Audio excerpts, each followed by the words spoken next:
Hi everybody. In our last module, we're going to pull together many of the strands we have been working on throughout the course to develop a statement of the research problem as your last assignment. In order to do so, we'll work individually, of course, but there will be some opportunities to discuss the assignment with me and others in the course through some Zoom sessions that I'll be scheduling.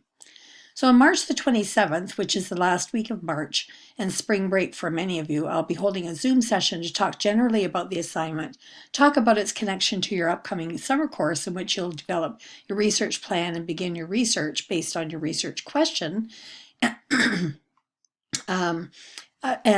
so forth. It will be an opportunity to ask any questions you have about the assignment and any aspect of your research that you might have questions about.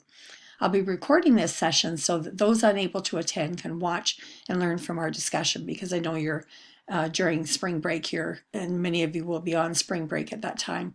You may have other kinds of plans, but you also might be starting up your assignment during that week. So I thought it was important to get in there and have an opportunity for a session at least early on. During the next week, I'll hold two smaller group sessions on separate nights. The first one at 4:45 and the second one at 7 p.m. In these sessions, which are 10 maximum each, we'll have a chance to get into the nitty-gritty of the assignment you'll be working on by then, and we can discuss content issues, formatting issues, composition issues, whatever questions you may have. After that, I'm willing to set up one-on-one sessions as needed. You may have similar research interests with one or two or several other people as well. So if you wish to set up a kind of ad hoc small session together, that's fine too. I hope these sessions will be helpful. That's what they're meant to be. But if they're not, or if this isn't something that's going to be particularly helpful to you at this time of the year, that's fine too. The sessions are held only if there's sufficient interest to do so, and I completely understand if the larger sessions don't fit into your schedule.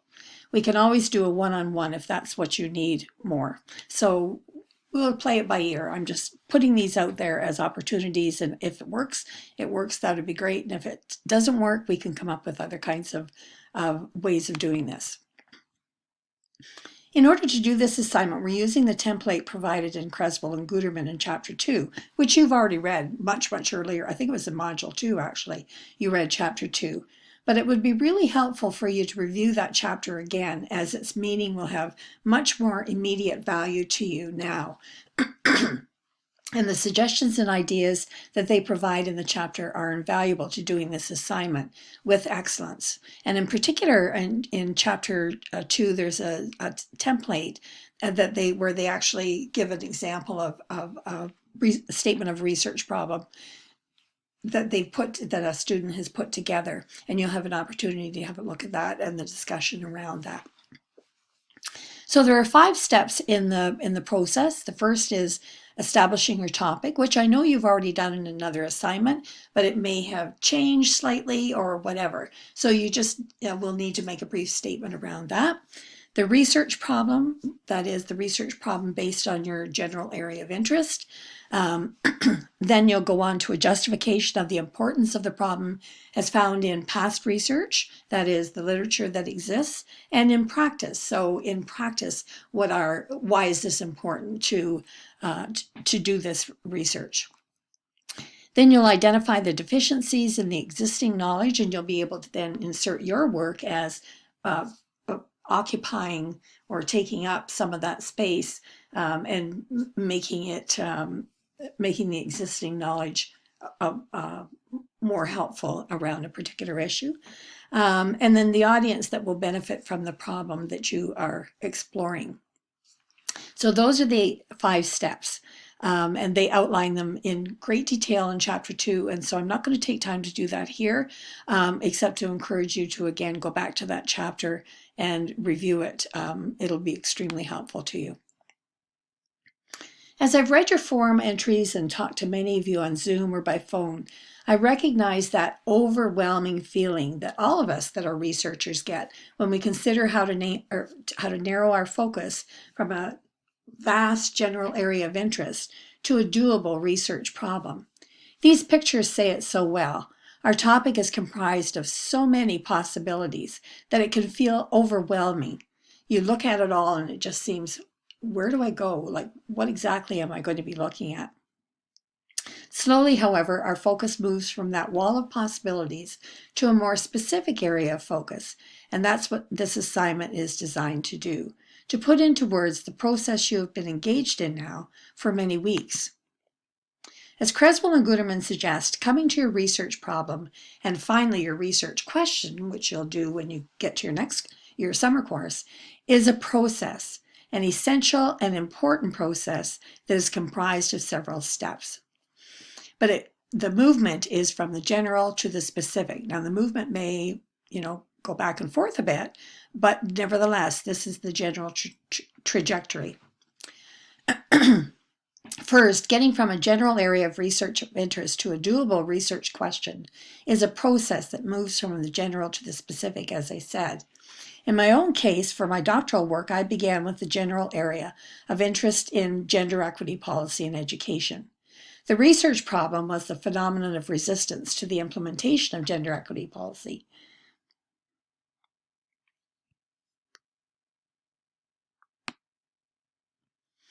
In school systems.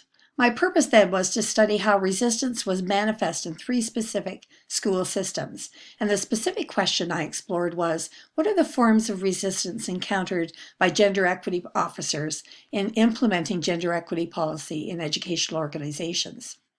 Creswell and Guterman provide another example. So we see this in the pyramid, or the upside down pyramid that I've got here, where they go from online learning as the broad general topic to a research problem, which is the lack of students enrolled in online learning. And in some cases, in your case, perhaps you will and perhaps you won't have a purpose statement. But in that purpose statement, the purpose was to study why students do not enroll in online classes at a community college.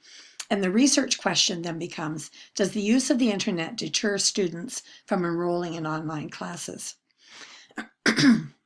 So we see here this movement from the general to the specific. What may appear to be a fairly straightforward process, however, can take a considerable amount of time, as you're well aware of by now. One of your earliest assignments asked you to think about some possibilities and decide on an area of research, and then begin to explore the literature around that topic to see what is already known about the topic and what is not. As you've done that, some of you have rethought your area of interest or refined it further and begun to think about what is researchable based on your growing knowledge of the research process and its possibilities. In your last assignment, then, you're going to refine further and formalize the direction of your research. And as you do so, you will gradually be moving closer to identifying your research question, which you will do very early in your summer course. So we've accomplished the first step, your topic. And once you've accomplished the second step, identifying a research problem that is doable and doable, you will then provide a justification of the importance of the problem as found in the research as well as in practice. And you will identify deficiencies in the existing knowledge about the problem. So we've kind of done that already, but here you'll be able to put it down in a much more refined and succinct form based on all of that thinking that you've been doing throughout the course and in the assignments that you've been doing throughout the course. Part of coming to a statement of your research problem and your eventual research question is locating where your research is situated in the literature. That is, in exploring the topic, what do you already know? What do we already know about it? What does the literature tell us that we know about it? What do we not know? How will my research contribute to the literature? So you've already started to do so in your annotations and synthesis, so you can provide a more focused consideration of the literature here in relation to the problem you have identified. So to reiterate, here are 4 important questions for you to ask yourself. We've talked about the first 3, but the last step is to consider who will benefit from your research. So the first step is, what is the specific problem that I wish to address? Why is the problem important? How will my study add to what we already know about this problem? And then lastly, who will benefit from what I learned about this problem? This is an important step in thinking about this last one, is an important step in thinking about who you might want to share your research with and how you might want to do so. So in a teacher's conference or in a research paper or whatever. Whatever your research topic, ethics will be at the heart of everything you do as a researcher. Marshall et al. Identify ethics as big E and little e ethics. So the big E ethics is the research board ethics that you're going to have to be passed by in order to do the research that you're going to do. And that research ethics board establishes codes of conduct, informed participants, anonymity of participants, all of the expectations around how you will do your research and protect the participants in it. And this protects against liability concerns. So if something happens, University of Alberta will stand behind you because they have approved the research that you're going to do. But the small e ethics that we've been talking about from the beginning of the course are perhaps even more important. Ethics, these are the ethics that are embedded in everything we do as researchers. So as Marshall, Rossman, and Blanco say, ethics require a focus on matters of relationships with stakeholders, with peers, and with the larger community of discourse. We remind you of the words respectful, fair, and caring, and those important words that are related that we talked about earlier in the course when we talked about ethics. So at the last here, it's worth considering the quote from Hostetler again, who considers the question, what is good research?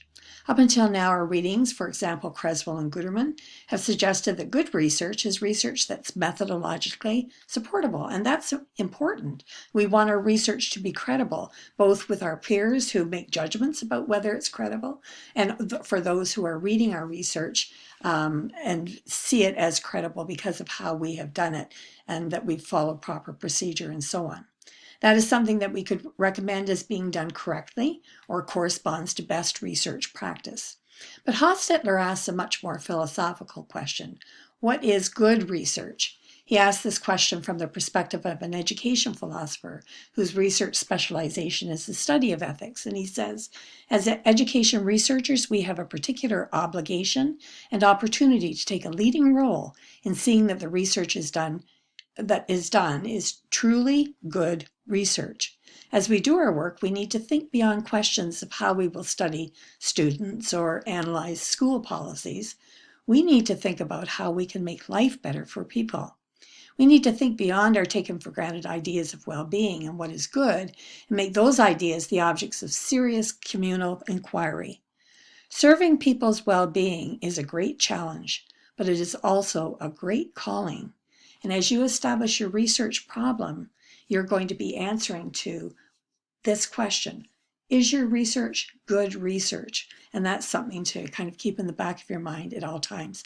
I know from listening to your conversations on the forum and participating in them from time to time and the conversations that we've had that indeed what you're working on is good research. And this is one more step in getting to that point where you're able to not only do your research, but share that research with others so that they can benefit from it. So I hope this has answered some more general questions about the assignment. Of course, for the specific questions, you need to go to the research or the assignment description and the rubric. And if you have any questions about anything there, let me know.